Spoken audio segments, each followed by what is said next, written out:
Moments before Shabbat, respected Rabbi David Cohen collapsed in his home.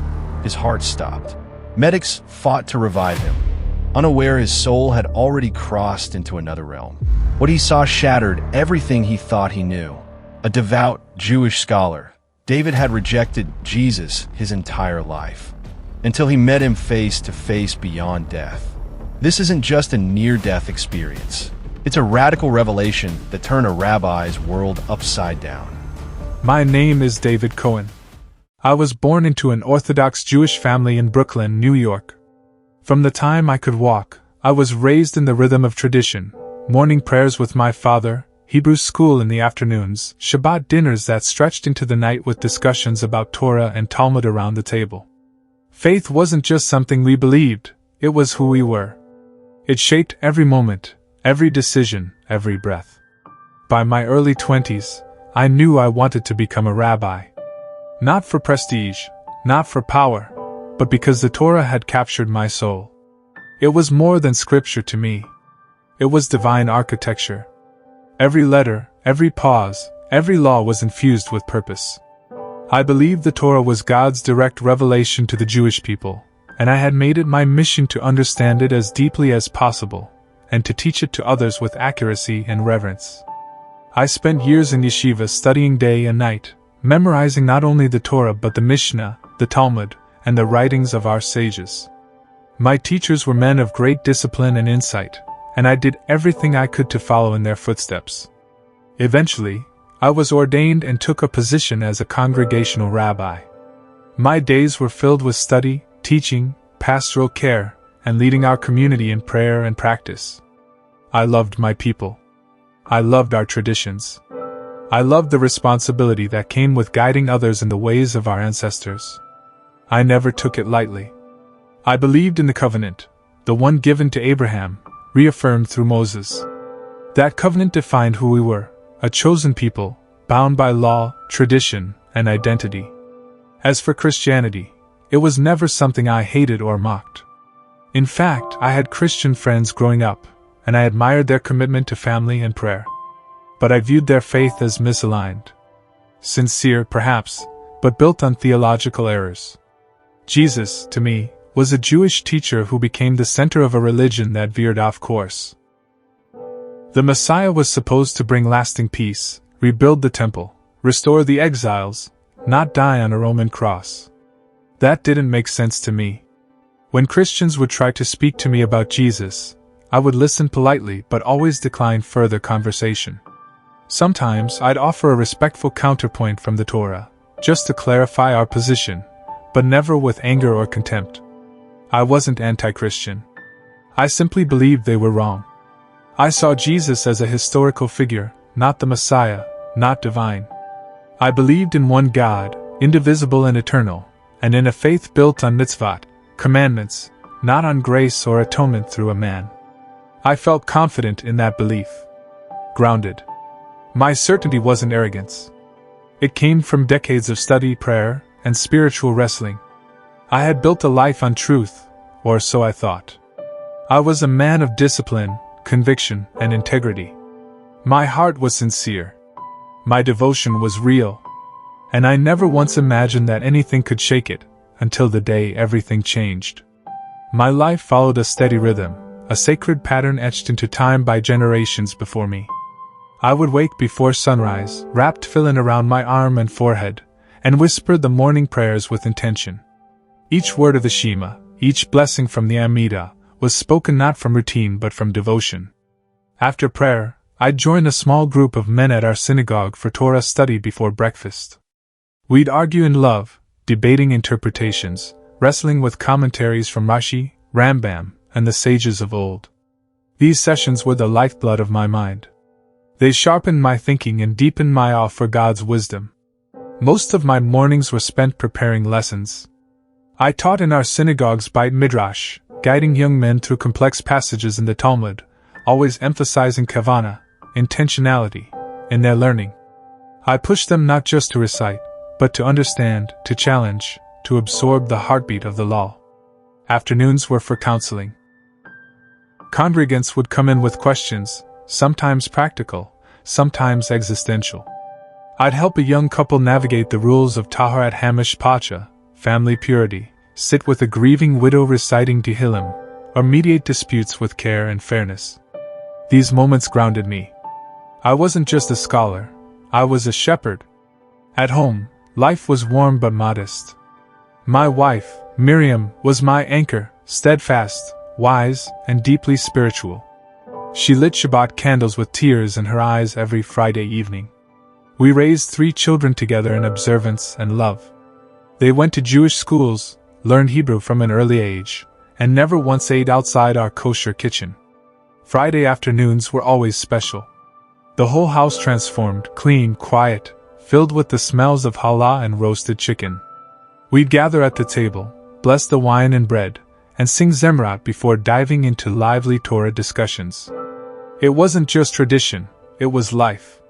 It was joy. To me, God's presence was not distant, it was embedded in every detail. The law was not a burden, it was a gift. Every commandment, every halakhic detail, was a way to draw nearer to the divine. My worldview was deeply covenantal. We were a people with a mission, chosen not because we were better, but because God entrusted us with His word. I didn't need proof of God's existence. I saw Him in the birth of a child, in the rhythms of the calendar, in the survival of our people. I didn't question the truth of Torah. I lived it. Even when confronted with theological questions about other faiths, particularly Christianity, I stood firm. I believed they had misread our scriptures, misunderstood our prophecies. Jesus was not the Messiah. The Messiah would bring universal peace, rebuild the temple, and usher in the age of redemption. That hadn't happened. My heart was at peace in my convictions. I wasn't looking for anything more. I didn't feel lacking. I believed I was walking in truth. It was a Thursday afternoon in early spring. I had just finished counseling a young couple preparing for marriage. We discussed ketubah language and family expectations. I was heading home to prepare my Shabbat sermon, one I'd been particularly excited about, focusing on Parashat Vayikra and the meaning of sacrifice. As I walked through the synagogue lobby, I felt a sudden tightness in my chest. At first, I thought it was indigestion or maybe a pulled muscle. I brushed it off. There was always stress before Shabbat, so much to prepare, so many people to care for. But the tightness didn't go away. It spread slowly, then quickly, up into my shoulders, down my left arm. My breathing turned shallow. I stopped, trying to steady myself on the wall. My vision blurred slightly. Still, I told myself it was nothing. I couldn't be having a heart attack. I was only 52. I ate well. I walked every day. I had no family history. Miriam had been waiting for me at home. When I walked in the door, I tried to smile. She immediately noticed something was wrong. "You're pale," she said, walking over. "What's wrong?" "Just a little pressure." "It'll pass," I muttered, waving her off. She didn't buy it. "Sit. I'm calling the doctor." No, just give me a moment." I tried to stand up straighter, but the pain surged like a wave crashing through my chest. My knees buckled. I collapsed into the dining room chair, clutching my chest. Miriam's face changed from concern to panic. She grabbed her phone and called emergency services. Her voice trembled but stayed composed as she gave our address. The next few minutes were chaos. My breathing turned labored. Sweat poured down my face. I felt like my entire body was folding in on itself. The pain wasn't sharp. It was crushing, like an iron weight pressing me down. I wanted to pray, but I couldn't form the words. I wanted to tell Miriam I was sorry, that I loved her, but even that was beyond me. Paramedics burst into the house and began working quickly. I could hear them talking, but it felt like they were far away. Their voices were muffled, their faces distorted. One of them asked if I could hear him. I tried to nod, but my body wouldn't respond. As they lifted me onto the stretcher, I caught one last glimpse of Miriam.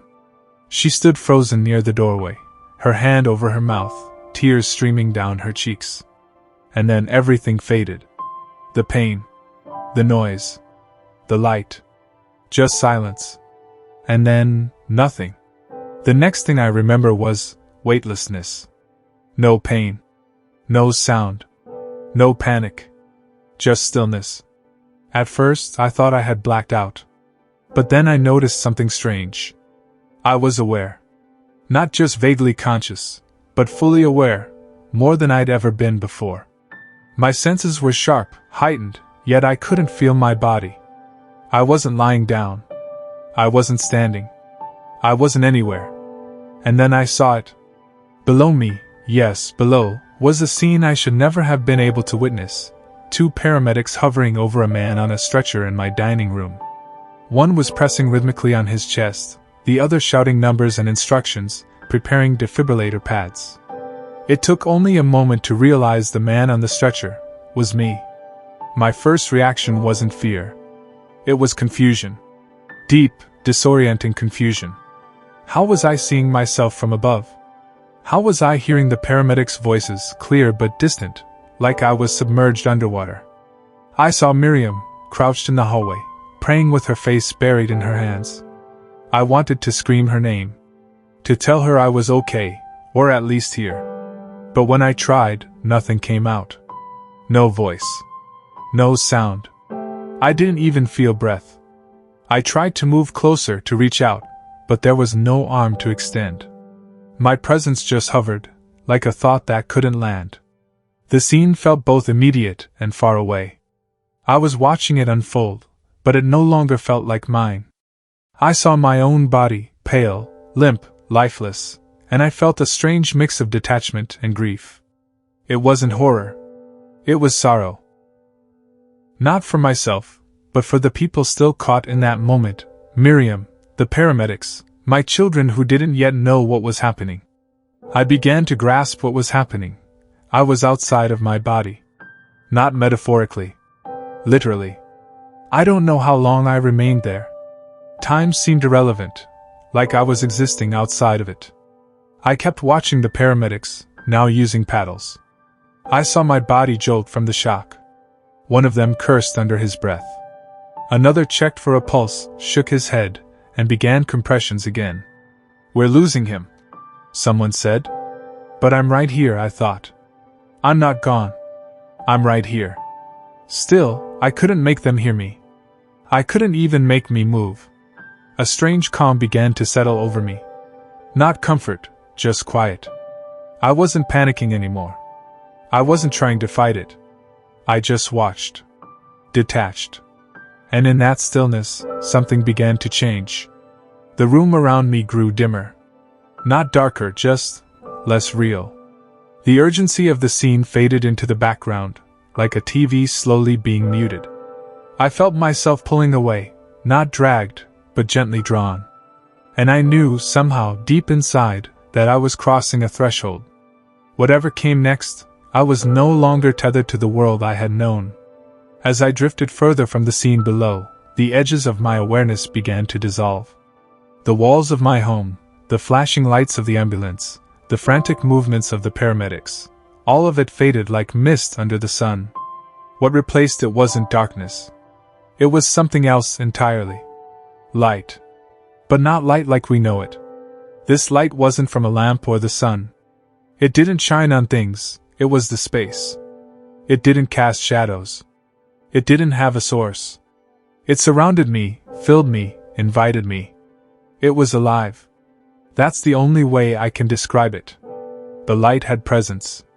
It wasn't just brightness, it was intelligence. Warm, aware, welcoming. It pulsed gently, like it breathed. And with every pulse, I felt something deeper settle into me. Peace, clarity, and love in its purest form. The warmth of it was overwhelming, not like heat, but like being known and still embraced. It reached into every part of me, even the places I didn't know were there. My fear began to melt away. The sorrow I felt floating above my body was still there, but now it was wrapped in comfort, like a parent holding a crying child. There was no sound in the traditional sense, but the space itself spoke. Not in words, but in knowing. I felt it, like a quiet message etched into the air around me, "Come closer." That simple invitation stirred something in me. A pull, not forceful, but irresistible. I hesitated. Not from fear, exactly, but from uncertainty. I had spent my entire life studying what comes after death, and yet I never imagined this. This wasn't Gan Eden the way I had envisioned it. This wasn't the soul's rest or a heavenly courtroom. It was more. I had never doubted the existence of God. But I had always pictured him as beyond reach, wrapped in mystery and holiness so great we could never draw too near. This light, this presence, was holy, yes, but not distant. It was near. Intimate. It knew me. And that terrified me. Not because it was harsh, but because it was real. I could feel it examining me, not with judgment, but with total clarity. It knew who I was. Not just what I had done, but who I had become over the years. And yet, I felt no condemnation. Only invitation. Still, I resisted. A small voice inside me, the one trained by years of Torah study, by careful lines in halakhic texts, by lectures and books and boundaries, whispered that this didn't fit. That something was off. That I had no framework for what I was seeing. But another voice, deeper and more honest, spoke too. This is truth. This is what you've been longing for. I couldn't deny that. The light didn't contradict the God I had worshipped. It felt like his fullness. As though the veils I had always looked through were being gently pulled back. And within that light, I sensed another presence. Not separate, but distinct. Someone. I didn't see a face yet, but I knew someone was there. Watching. Waiting. Not with impatience, but with the calm of someone who had always known this moment would come. The feeling grew stronger as I moved closer to the light. I felt like I was being drawn towards something, not just a place, but a person. Someone who had always known me, even before I knew myself. And I realized in that moment that I wasn't just being welcomed. I was being called. As I moved deeper into the light, the presence I had sensed began to take form. At first, it was just an impression, like a silhouette behind a curtain of radiance. But slowly, the figure stepped forward, not as if approaching from a distance, but as if the veil itself was lifting. He stood in front of me. Majestic, but not imposing. Radiant, yet not blinding. There was a purity in him that words can't hold, a light that didn't shine on him but seemed to shine from him. His robe flowed like soft wind, glowing with a soft white fire. His face. I struggle even now to describe it. There was no flaw, no harshness. His features were strong yet gentle, timeless yet human. But it was his eyes that undid me. They were the eyes of someone who had known me forever. They looked right through me, past everything I'd built up, past my learning, my confidence, my questions, and reached something deeper. Not in violation, but with a kind of kindness that breaks you open. I wanted to look away.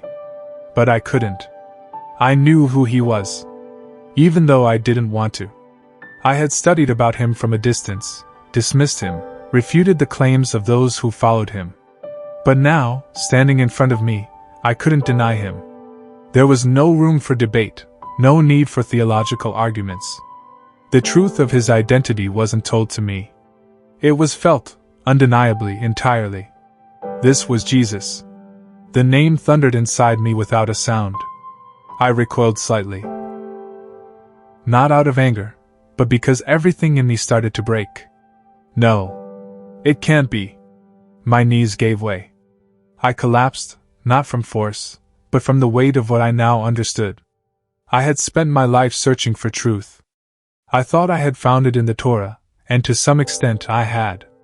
But standing before him, I knew I had only ever seen a portion. A shadow of something greater. He stepped closer. He didn't look down on me. He knelt. "David," he said. My name. Spoken in a tone I had never heard before. Not just with love, but with authority. Like he wasn't just calling me, but something in me. "You have sought God your entire life," he said. "You have loved him, served him, taught his word with devotion." Tears spilled down my face. I wanted to speak. to explain, to defend what I'd believed. But no words came. "You have been faithful," he said. "But you have not understood the fullness of his plan." The words pierced me, not with pain, but with truth. I felt exposed. I felt loved. All my learning, all my certainty, all my confidence, none of it prepared me for this. He wasn't angry. He wasn't here to shame me. He was here to reveal. "You know the scriptures," he continued. "You have walked the path of obedience. But the Torah was never the destination. It was the signpost." His voice carried both sorrow and hope. "You honored the covenant," he said. "But the covenant pointed to me." My heart broke. Not because I felt betrayed, but because I realized I had missed him. All those years. All those verses. All the prayers.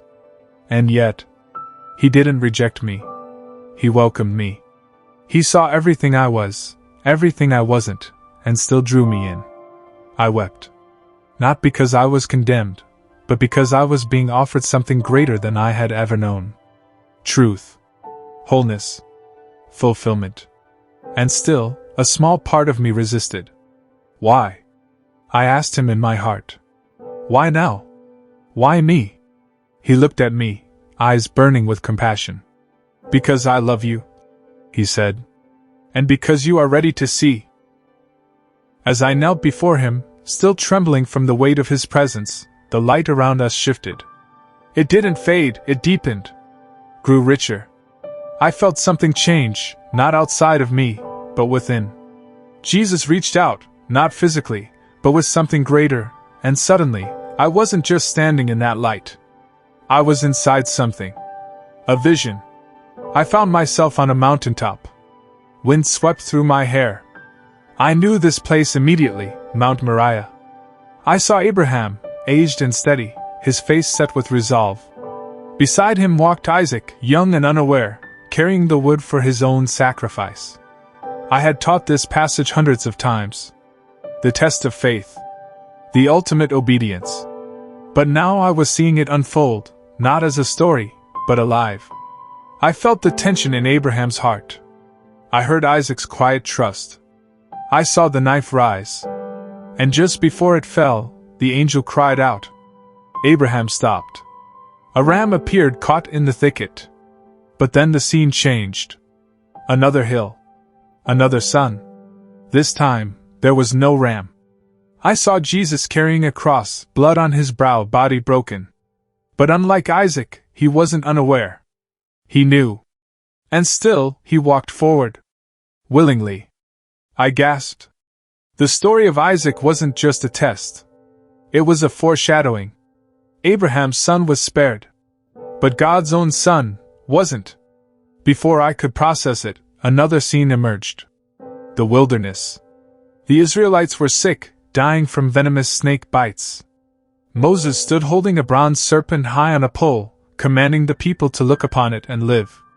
It was an odd story in the Torah, one I had never fully understood. Why would God ask them to look at the image of the very thing that harmed them? And then, overlaid on the scene, I saw Jesus on the cross. Arms stretched wide. I remembered a verse from the New Testament I had once read and ignored.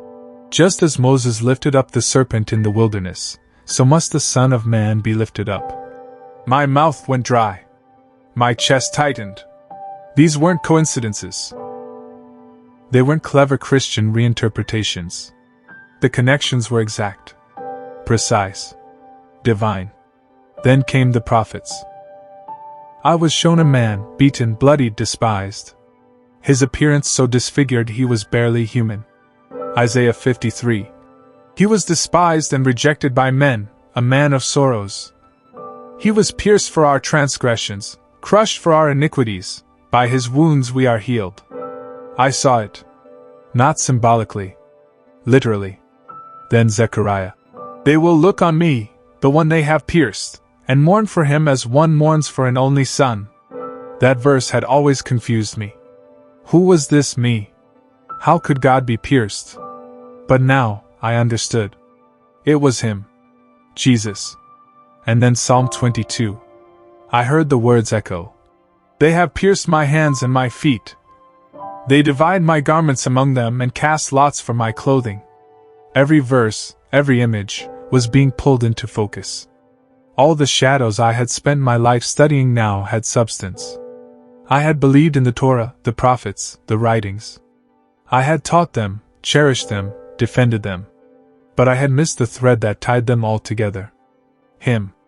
Jesus wasn't contradicting the scriptures. He was fulfilling them, perfectly. I turned to him, shaken. How? How could I not have seen it? His gaze held no accusation, only compassion. Because you searched the scriptures, he said, but you did not know the one they testified about. My knees gave out again. I was undone. He had been there all along, hidden in plain sight. And somehow, I had missed him. The light around us shifted again, not dimming but expanding, like the veil of reality itself was being peeled back. I felt Jesus beside me, though he didn't speak. Instead, I knew what was happening. I was being shown something few ever see. Heaven. The moment I entered, I knew I wasn't in a place, as we understand it. It wasn't geography, it was presence. Everything was saturated with love. Not the love we talk about on earth, not affection or emotion, but something purer, more consuming. It wasn't just around me, it was me. It was in every thought, every movement, every breath. The peace was unlike anything I had ever known. Not silence, but a stillness that sang. A kind of music that didn't come from instruments, but from existence itself. A harmony woven into the very structure of reality. I looked around and saw people. Not bodies as we know them, but beings of light and joy. They moved effortlessly, not constrained by time or gravity. There was no sadness in their eyes, no regret on their faces. They radiated a calm joy, like they were finally home. And they were known. That's what struck me most. Each one was fully known and fully loved. There was no pretense, no fear, no shame. They were whole. I saw relationships, people reunited, laughing, embracing without words. I felt their unity. Not uniformity, but oneness of purpose, of spirit. There was no competition, no ego, no need to prove anything. They were in perfect connection, with each other and with the source of all things. And I felt him. God wasn't hidden here. He was here. His presence was everywhere, like a warm wind you couldn't see but felt in every fiber of your being. I turned to Jesus. His face was illuminated in a way that made even this radiant realm seem brighter. This, he said, is not a prize. It is the fulfillment of love. A relationship brought to completion. He looked out across the expanse, where the people rejoiced in quiet harmony. They are here not because they followed rules, he said, but because they knew me. Because they received what was freely given. I stood silent, overwhelmed. My entire life had been centered on obedience, on discipline, on striving. And here I was, seeing a joy I had never imagined, not earned by effort but born out of relationship. They didn't earn this? I asked. No, Jesus said gently. They received it. He wasn't diminishing the law or the beauty of Torah. He was showing me its destination. The law was always pointing here, not as a ladder to climb, but as a signpost to follow. I didn't want to leave. A part of me already ached with the thought.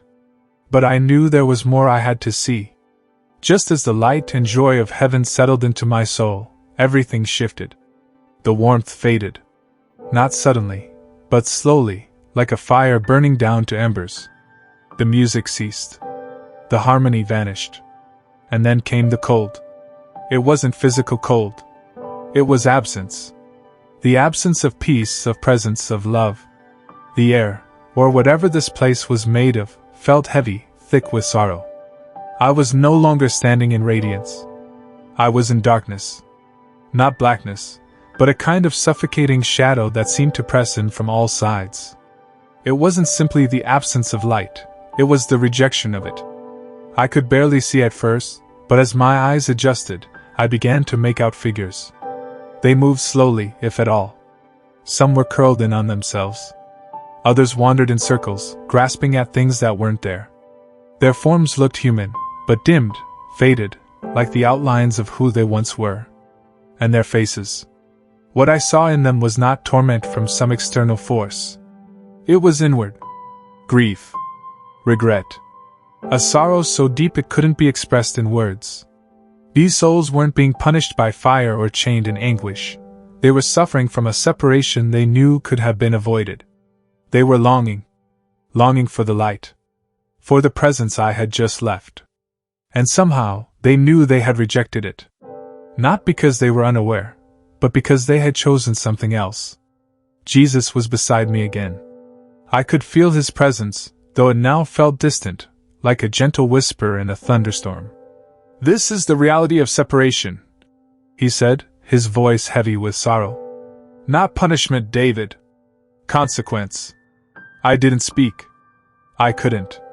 "They were loved," he continued. "Each one. Just like you. But love cannot force. It invites. And love rejected becomes separation." I wanted to look away. I wanted to unsee what I was witnessing. But I couldn't. A woman stood near the edge of a great void, her eyes locked on something far beyond it, maybe the light I had seen. Tears streamed silently down her face. She reached forward again and again, as if trying to touch what she once knew. Others walked aimlessly, as if repeating the same choices over and over.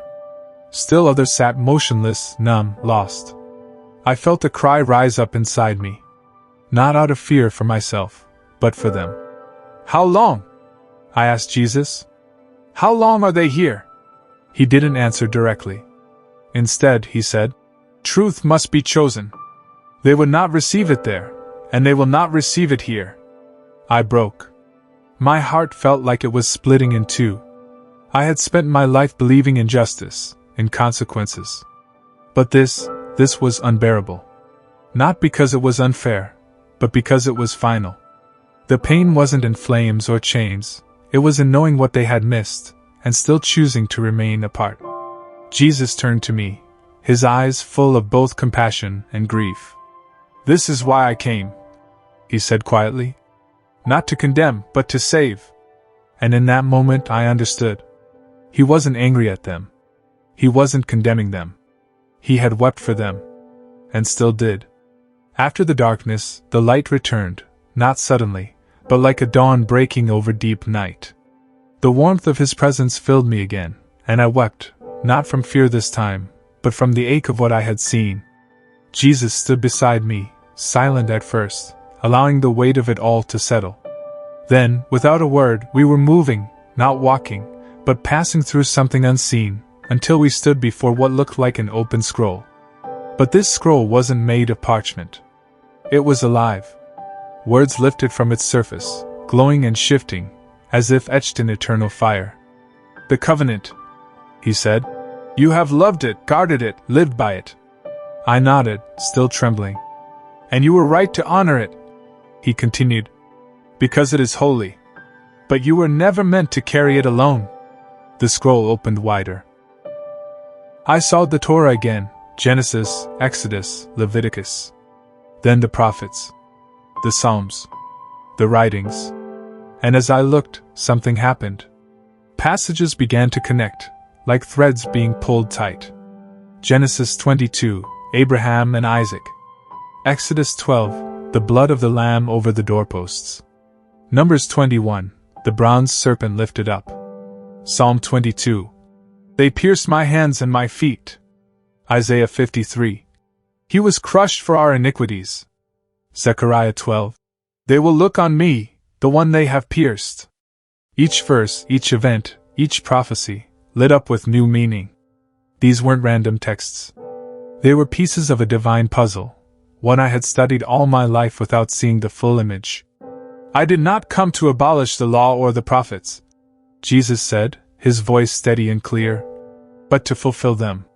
The words pierced me, not in condemnation, but like a sword cutting away blindness. I had always taught that the covenant with Israel was eternal. That God's promises to Abraham, Isaac, and Jacob were unbreakable. And I still believe that. But now I saw what I had never understood. The covenant was not complete in itself. It was a beginning, a foundation, a path that pointed beyond itself. To him, every sacrifice, he said, every festival, every law, it all pointed forward. Not to erase what came before, but to bring it to fullness. I struggled to breathe under the weight of the revelation. All those years, I whispered. I thought we were still waiting. You were, he said gently. And I came. But many did not recognize me, because they were looking for power, not love. A throne, not a cross. I thought of the prayers I had led on Passover. Next year in Jerusalem. The cries for redemption. The longing for Messiah. And now I saw, he had come. And I hadn't known him. My heart felt torn in two, love and sorrow wrestling inside me. I taught them to wait, I said quietly. I told them he had not yet come. Jesus stepped closer, his eyes locking with mine. And now I am showing you that he has, he said. The covenant is not broken. It is fulfilled. The promises are not forgotten. They are complete. And you, David, you are loved. Your devotion was not in vain. It led you here. I covered my face and wept. Not out of shame, but out of awe. I had spent a lifetime defending what I believed was the whole truth. But now, I saw it was only a part. A beautiful part, but not the end. And here he stood, the living Torah, the fulfillment of the law, the embodiment of everything I had ever hoped for. And I knew I could not return the same. I stood before him, undone by everything I had seen, heaven and hell, light and darkness, the scriptures coming alive in ways I'd never imagined.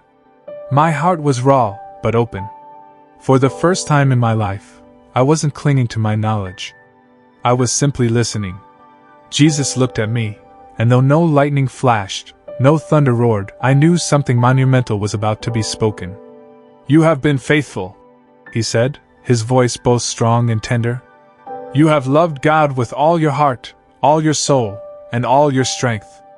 You have taught his word with sincerity and devotion. I felt the weight of those words. He wasn't erasing my past, he was honoring it.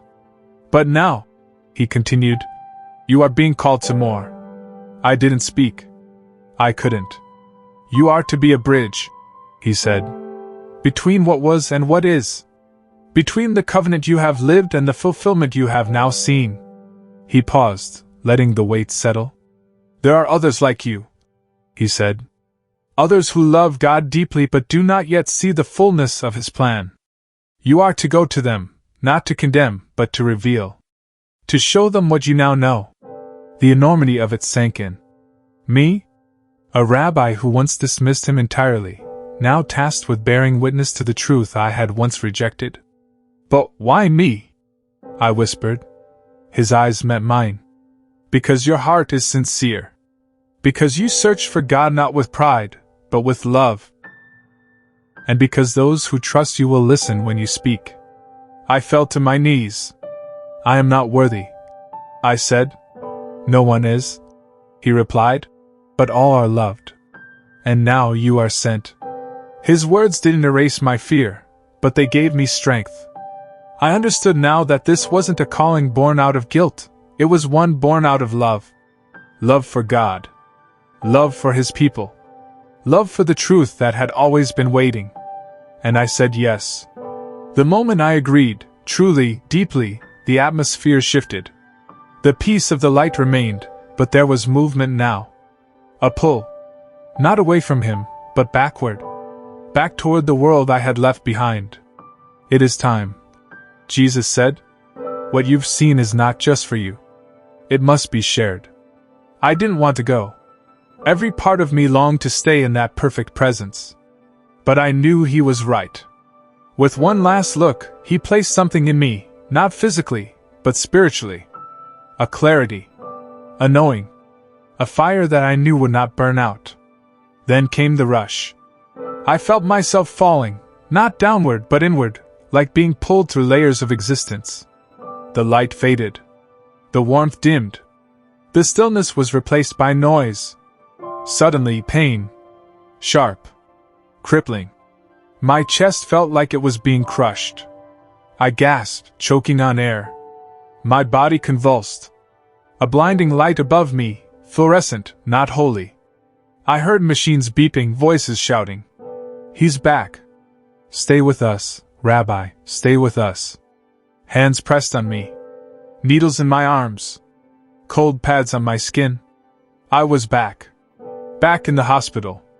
Back in the shell I had once left behind. The pain was overwhelming, not just physical, but emotional. The contrast between where I had been and where I was now made it unbearable. And yet I breathed. Each breath was ragged, shallow. But it was breath. I turned my head slightly. Miriam stood by my side, her hand gripping mine, her eyes swollen with tears. She whispered my name like a prayer.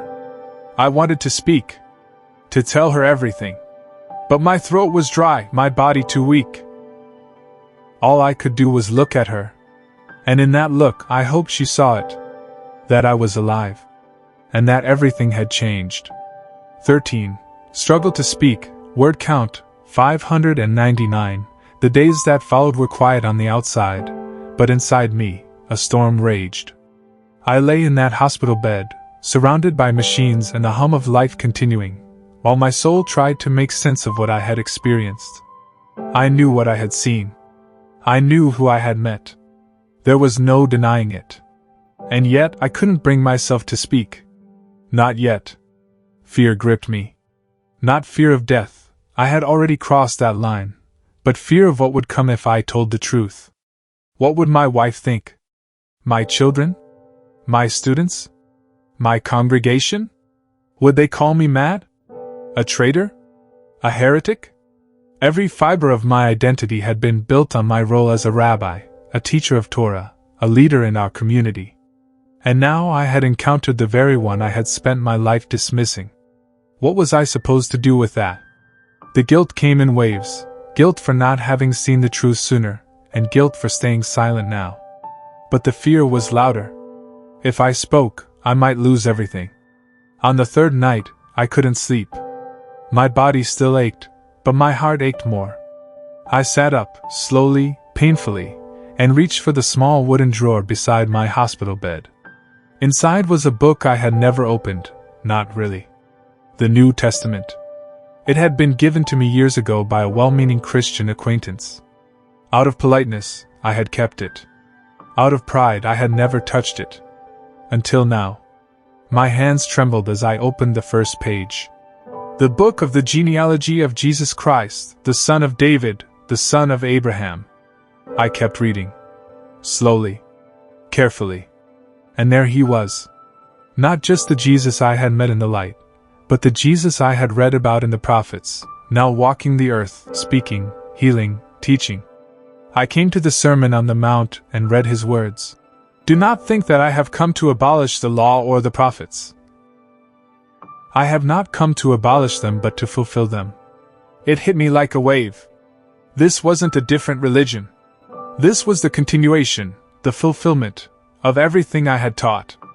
The shadows were becoming substance. And I knew I couldn't stay silent much longer. When I returned home, everything looked the same, our dining table, the shelves of Torah commentaries, the mezuzah on the door, but I wasn't the same.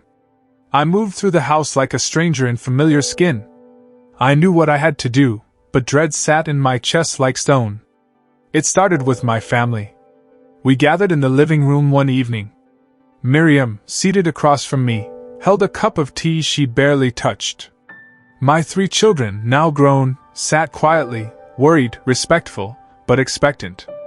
They had been patient with me since I came home from the hospital, but they could sense something was coming. I need to tell you what happened, I said. And then I told them everything. The light. The presence. The encounter with Jesus. The visions from the Torah. Heaven. Hell. The words he spoke to me. As I spoke, I watched their faces shift, confusion, disbelief, then something deeper. My middle son, always the most vocal, leaned forward. You're saying, you believe in Jesus? I paused, then nodded. Yes. I met him. I didn't just hear about him. I saw him. And I finally understood. He is the fulfillment of everything we've believed. Miriam's eyes welled with tears. She didn't speak. She just looked at me like she was trying to recognize the man she had known for decades. My daughter broke the silence. But what about the Torah? What about everything you taught us? It's still true, I said. But now I see the full picture. He didn't erase it, he completed it. It wasn't easy.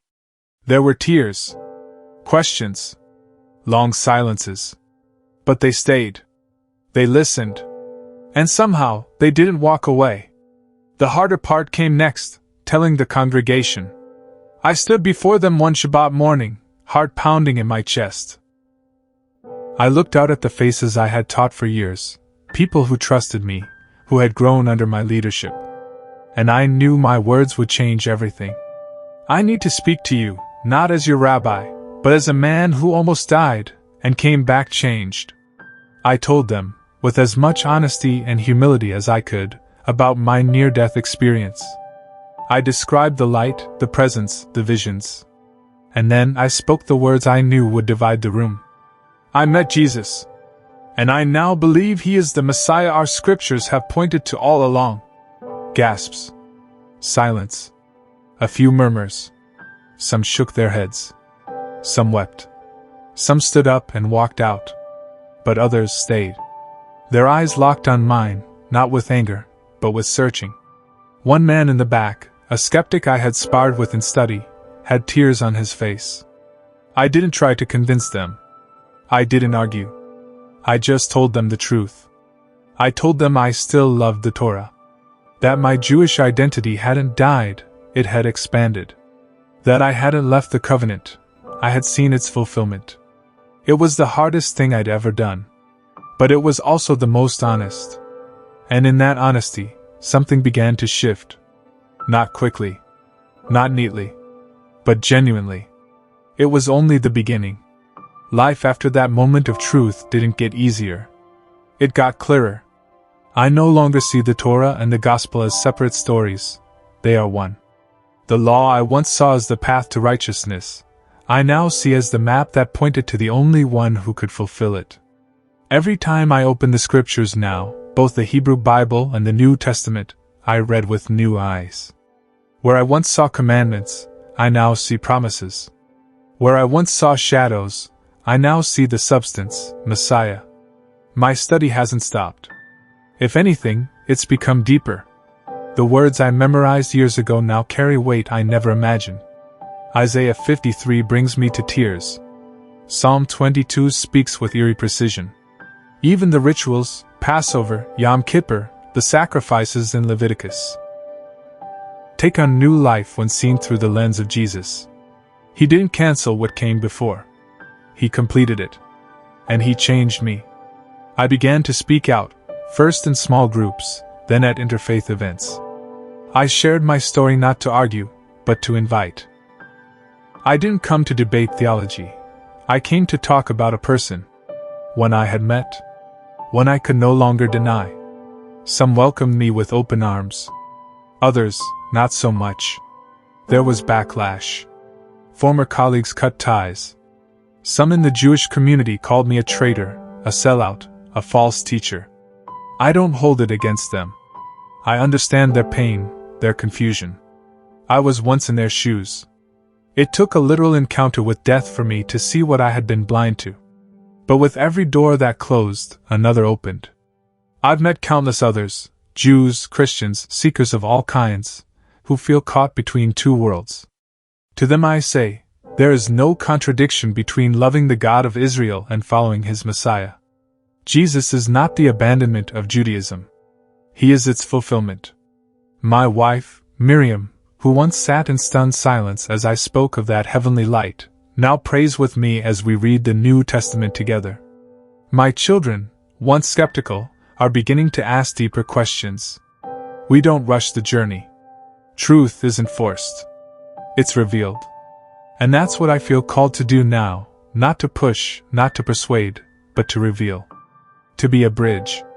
A bridge between the Torah and the Gospel. Between the law and grace. Between people and their Messiah. I've learned to live with the tension. With the questions. With the cost. Truth is rarely convenient. It doesn't always fit into our boxes or traditions. But it frees us. It heals. It completes.